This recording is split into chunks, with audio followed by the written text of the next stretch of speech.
अरविंद जी, मैं आपसे कुछ सवाल पूछना चाहता हूँ।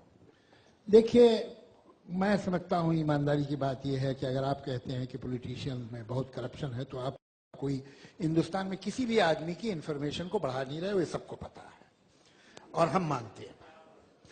बाकी बचा ये कि आपको सर्टेन पॉलिटिशियंस या बहुत सारे पॉलिटिशियन या सारे पॉलिटिशियन बुरे लगते हैं, या ये सिस्टम नहीं पसंद है पार्लियामेंट का, जिसमें 2 हाउसेस हैं, एक जुडिशरी का, इलेक्शंस का, असेंबलीज का, आपको ये सिस्टम नहीं अच्छा लगता। आप कहते हैं आप प्राइम मिनिस्टर नहीं बनना चाहते, क्यों नहीं बनना चाहते? आपको इस सिस्टम पे ही भरोसा नहीं, इस स्ट्रक्चर पे, इस कॉन्स्टिट्यूशन पे भरोसा है या नहीं है? ये हो सकता है कि आपको मणिशंकर अय्यर साहब पे भरोसा ना हो, रविशंकर प्रसाद साहब पे भरोसा ना हो, आपको पूरा राइट है, आप ना करें उन पे, लेकिन हिंदुस्तान के कॉन्स्टिट्यूशन पे आप विश्वास रखते हैं कि नहीं? और अगर रखते हैं तो फिर आप ये जो कहते हैं जनता फैसला करेगी, ये जनता कैसे फैसला करेगी? सड़क पे करेगी। तो फिर ये पार्लियामेंट रिडंडेंट है, इसे बंद करवा देना चाहिए, इसमें कुछ सिनेमा हॉल वगैरह खुलवा देते हैं। तो सवाल ये है कि आप सिस्टम को और इंडिविजुअल को कंफ्यूज करते हैं। पहले तो इसमें क्लियर हो जाइए।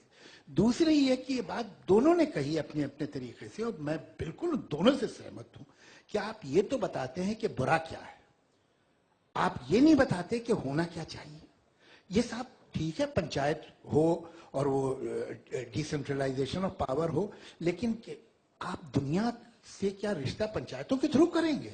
You need a central government, you need a state government, जरूरत है। इस सिलसिले में एक ख्वाब है कम्युनिस्टों का, एक ख्वाब है संघ परिवार का, एक ख्वाब है कांग्रेस का।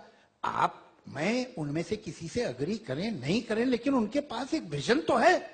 We may disagree with that. आपका विजन क्या है हमें आज तक नहीं पता चला। आपने सिर्फ हमें ये बताया ये बुरा है वो बुरा। You are like a journalist who is giving us information of telephone number. सवाल यह है कि इन टेलीफोन नंबर से क्या हिंदुस्तान ठीक होगा क्या? आपके पास आइडियल इंडिया का नक्शा क्या है जो हिंदुस्तान के कॉन्स्टिट्यूशन के अंदर है या बाहर है? मुझे नहीं मालूम। अरविंद सर, आपके 2 प्रश्न हैं। पहला प्रश्न है कि क्या जनता तय कर सकती है? बिल्कुल कर सकती है। दुनिया भर में, सर मैं अब let me just complete. Supplementary question आएगा। अच्छा, दुनिया भर में जितनी डेमोक्रेसीज हैं, there are 2 concepts. One is called referendum and initiative, और दूसरा है ग्राम सभाओं के जरिए। मेरे को इसमें थोड़ा समय लगेगा because it's an important question that he has asked, so I need some time to explain. हम ये भी चाहते हैं कि ज्यादा से ज्यादा लोग सवाल पूछे। नहीं वो तो ठीक है, अब मैं क्या करूं, उन्होंने प्रश्न ही ऐसा पूछा है, विजन का पूछा है। तो सर, पूरी दुनिया के अंदर जितनी डेमोक्रेसीज हैं, 5 देशों को छोड़ के सारी दुनिया में रेफरेंडम और इनिशिएटिव का कॉन्सेप्ट है। रेफरेंडम का मतलब कि अगर संसद के अंदर कोई कानून पारित होता है and if you want that law to be amended, then there is a procedure that the people can ask for the amendment of the law. Initiative का मतलब होता है कि अगर लोग एक नया कानून, जैसे जन लोकपाल बिल हम लोग डिमांड कर रहे थे, लोग एक नया कानून डिमांड करना चाहें तो उस कानून को जैसे स्विट्जरलैंड है, स्विट्जरलैंड के अंदर अगर 50,000 लोग एक कानून के ऊपर साइन करके देते हैं, it has to be presented as a bill in the parliament. और अगर 1 लाख लोग अगर साइन करके देते हैं, it has to be presented as a constitutional amendment. मुझे पता है आपका दूसरा क्वेश्चन होगा, स्विट्जरलैंड तो बहुत बड़ा छोटा देश है, हम तो बहुत बड़े देश हैं, लेकिन हम भी कई सारे स्विट्जरलैंड के बने हैं। Himachal Pradesh is equal to a Switzerland, Delhi is equal to a Switzerland, Uttar Pradesh में भी बहुत सारे छोटे छोटे Switzerland, so we can work it out. दूसरा है सर ग्राम सभा। हम जब पॉलिटिकल डिसेंट्रलाइजेशन की बात करते हैं तो उसको इतना सिंपलिस्टिक मत लीजिए, I think he can explain it much better. Jharkhand के स्कूलों के बारे में हमने एक आरटीआई एप्लीकेशन डाली, पता चला कि झारखंड के अंदर कई सारे ऐसे सरकारी स्कूल हैं जिसके अंदर 900 बच्चे हैं, एक भी टीचर नहीं है। एक टीचर है संस्कृत का 10 क्लासों को पढ़ाने के लिए। वो एजुकेशन मिनिस्टर को लिखते हैं कि टीचर की अपॉइंटमेंट कर दो।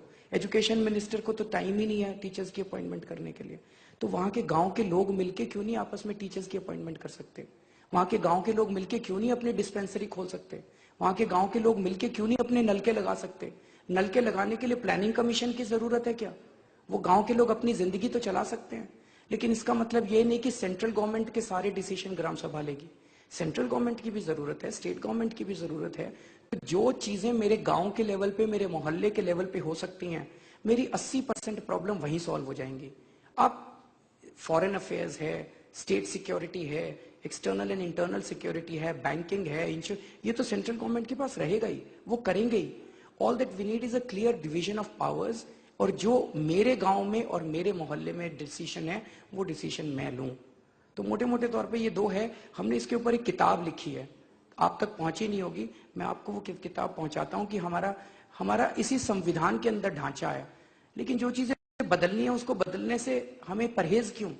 आज क्या सुप्रीम कोर्ट के अंदर, आप एक सर्वे करवाइएगा, आजादी के बाद से कितने गरीब लोग सुप्रीम कोर्ट के अंदर केस कर पाए? एक हियरिंग के 1.5 लाख रुपया लेता है वकील। तो क्या सुप्रीम कोर्ट के अंदर केवल अमीर लोग जा सकते हैं? क्या सुप्रीम कोर्ट केवल अंबानी बंधुओं को के केस सॉल्व करने की पंचायत बन गई है? क्या अब गरीब आदमी कब जाता है? गरीब आदमी तब जा सकता है जब कोई वकील फ्री में केस कर दे। तो is justice available to me as a matter of charity in this country? Is it not my right? High court और सुप्रीम कोर्ट किसके लिए बने हैं? क्या इस देश के लोगों के लिए बने हैं कि अमीर? तो ये क्वेश्चन पूछने पड़ेंगे हम लोगों को। अरविंद, हमने अपने दर्शकों से वादा किया था कि वो ट्विटर के जरिए अपने सवाल भेज सकते हैं। कई सारे सवाल आए हैं, मैं एक सवाल उठाऊंगा सुमित व्यास का। वो ये जानना चाहते हैं कि क्या वाकई में अरविंद केजरीवाल को ये लगता है कि वो चुनाव जीत सकते हैं? 2014 में अगर चुनाव होते हैं तो आपकी पार्टी को आपके अनुमान में कितनी सीटें मिलेंगी?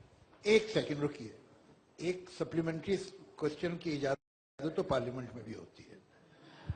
देखिए, डिसेंट्रलाइजेशन ऑफ पावर कोई बहस नहीं है, और इस पे भी प्रॉपर चैनल से बात की जा सकती है। और अच्छी बात कह रहे हैं आप कि गांव के पास और पंचायत के पास और लोकल लेवल पे, म्युनिसिपल लेवल पे लोगों के पास ज्यादा अधिकार हो, और जो चीजें यहाँ सॉल्व हो सकती हैं वो क्यों आगे जाए? सही है। लेकिन मुझे बताइए कि अगर एक कॉन्स्टिट्यूशन में चेंज होना है या एक नया बिल होना है, तो अरविंद केजरीवाल और उनके 4 दोस्त ये कहें कि हम भी इस पे बैठेंगे, तो फिर ये राइट तो मुझे भी होगा, इनको भी होगा, इनको भी होगा, इनको भी होगा। How will you function? ये कैसे? क्या? और आप ये जिम्मेदारी ले लेते हैं कि हम जनता की आवाज हैं। कौन सी जनता की आवाज है आप? कैसे तय हुआ है ये कैसे तय होता है? ये अगर कहें तो मुझे मानना पड़ेगा, भले मेरा दिल खुश हो कि ना हो। ये अगर कहें तो मुझे मानना पड़ेगा, इसलिए कि यहाँ आए हैं, जनता ने इनको वोट दिया, गलत दिया, सही दिया, वो अलग डिस्कशन। सवाल ये है कि आप जिस तरह से, मुझे हैरत है कि सरकार ने इजाजत क्यों दी आपको बैठने की, और बिल्कुल ये गलत ट्रेडिशन थी, ये कॉन्स्टिट्यूशन से बाहर की बात है। आपको कोई राइट नहीं है एक बिल पे बैठने का। एक स्टैंडिंग कमेटी है जिसमें सारी पार्टीज होती हैं, और वो जिस तरह बहस करती हैं वो मैं जानता हूं, बीइंग अ मेंबर।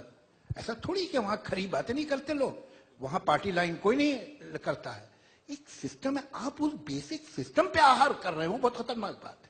एक बात मैं आपको बताऊं, मैं आपको एक मशवरा दूंगा, हिंदुस्तान में बड़ा करप्शन है, बड़ी गड़बड़। एक सुनिए, मुझे जुमला कंप्लीट। मेरी आपसे एक रिक्वेस्ट है, आप 1 हफ्ते के लिए पाकिस्तान चले जाइए, वापस आएंगे तो इस धरती को चूमेंगे।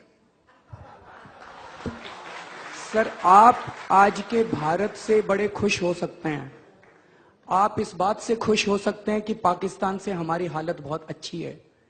आपने कहा कि हम सिस्टम को चुनौती दे रहे हैं, हम बिल्कुल सिस्टम को चुनौती दे रहे हैं। आप इस सिस्टम से खुश हो सकते हैं क्योंकि आपके पास पैसा है कि आप सुप्रीम कोर्ट में जाके न्याय मांग सकते हैं, आप वकील की फीस दे सकते हैं। लेकिन वो 4 साल की लड़की जिसका रेप अटेम्प्ट हुआ था, वो सुप्रीम कोर्ट में जाके वो नहीं दे सकती। नहीं, मैं तो कह रहा हूं एक एक करके, वरना ये संसद में तब्दील हो जाएगा, फिर डिस्टर्ब होगा, फिर एडजर्न करना पड़ेगा। नहीं नहीं, ऐसे नहीं होगा, ऐसे नहीं होगा। आप बैठिए प्लीज। जावेद साहब के पास पैसा नहीं है, आप आदमी है। आप बैठिए। साहब को सेठ का ना, इसकी मुझे देखिए, मेरी बात सुनिए, अमर सिंह जी मेरी बात सुनिए। जावेद अख्तर साहब को सेठ, अरे मेरी बात सुनिए। ये कहा कि सेठ हो गए, मेरी बात सुनिए। मेरी दिमाग के सेठ हैं, जेब का खाली है अभी। मेरी बात सुनिए, मैं मीरा कुमार नहीं हूं और मुझे संसद भंग करने की इजाजत नहीं है, तो आप लोगों को बैठना होगा, आप लोगों को बैठना होगा, मेरी बात सुननी होगी। केजरीवाल सिंह जी ने सेठ कह दिया जावेद अख्तर साहब को, मुझे बड़ा बुरा लग रहा है। जान निसार अख्तर की नस्ल है ये, जानते हैं जान निसार अख्तर कौन? जावेद अख्तर है इनका नाम।